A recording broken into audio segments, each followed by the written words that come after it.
It's Isabel, and we're here in the Dominican Republic. After a couple months being in cold weather in Peru and Bolivia, for a few months at least, we're finally in tropical weather. And this wasn't even on our radar. Like, we were filtering the destinations to go based on the places with the least COVID restrictions, and lo and behold, Dominican Republic doesn't even require an antigen test or a PCR test, and that's why we're here spending the rest of our month in February in Dominican Republic just beach hopping. So today, I want to talk about the top SEO mistakes that are stopping your site from blowing up on Google. And before I forget, if you enjoy my blogging tips to increase your site traffic, be sure to hit the like and subscribe button at the bottom of the page. So the first tip would be failing to update your content regularly. As you know, and as I've mentioned in my previous video on repurposing content, if you haven't checked it out yet, I'll put the link up over here and you can check out why it's so important to repurpose content. I discuss about why it's important to update your content regularly. It tells Google that your website is updated regularly, and that puts you at a competitive advantage over your competitors. And so at the very least that I recommend, you should have at least a new post on your website a month. Better case yet is to have a new blog post every week. But if you really struggle with creating content regularly, you should have at least one blog post a month. If you are struggling with brainstorming content or putting up content consistently, I've released a couple of free training videos. I will link it at the bottom in the description and you can check it out. The next point about mistakes that are stopping your website from blowing up on Google is having too many ads on your website, which hinders user experience. If there's one thing that Google prioritizes, it's user experience on your site. They want people entering your website to have a good user experience. So for example, if someone comes into your website, but then because it takes too long to load all the elements, they decide to exit the website, that's an indication to Google that users are not preferring your website, and so that brings you down the rankings in Google search result pages. So you want them to have a really good experience, and one way to do that is by having less ads that are intrusive on your website. And the next SEO mistake that a lot of people kind of forget is not putting your keywords in your title. Sure, you want to make your title really attractive and really clickable to increase your click-through rate, but oftentimes you kind of put SEO on the sideline.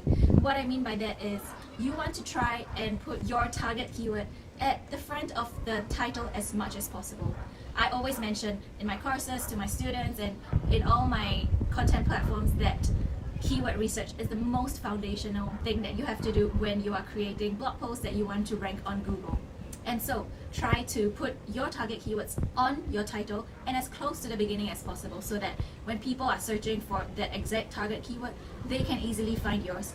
It also helps Google by telling them what your article is about. While on the topic of talking about titles, another big mistake that a lot of bloggers and site owners do is having a title that's too long, that it gets truncated or it gets cut off when it appears on Google search result pages. So the ideal length is between 50 to 60 characters. Of course, sometimes you can't have titles that are within 50 to 60 characters, but that's Google's recommended length in a title. Now, another mistake that a lot of people make is whenever they publish a new blog post or a new page, they fail to update their meta description. So meta descriptions are, you know, when you are searching on Google search and the result page shows up, there are a number of results, and under each title there is a short description. That's the meta description. You want your meta description to be descriptive and keyword rich, because when people are coming up with the result page and they're considering which result to click on, besides the title that gives them an idea, the description will also provide them with an idea. So you want your meta description to be descriptive and also keyword rich. Now, a last but very common SEO mistake that I always see whenever auditing my clients' sites is that you don't optimize your images. What I mean by that is, you know, whenever you upload an image onto your website, there is the option for you to include your title, your description, and your alt text. You want to optimize your images as much as possible. Basically, you want to give Google every chance you get to tell them what your article is about. So if your post is about, for example, things to do in Dominican Republic, and you have uploaded a bunch of Dominican Republic beaches, you want to describe the image and also tell Google that this is a post about things to do in Dominican Republic. And there you have it. These are the top SEO mistakes that are possibly stopping you from ranking and blowing up on Google. If you enjoyed this video, be sure to subscribe to the channel below, and I look forward to seeing you in the next video training.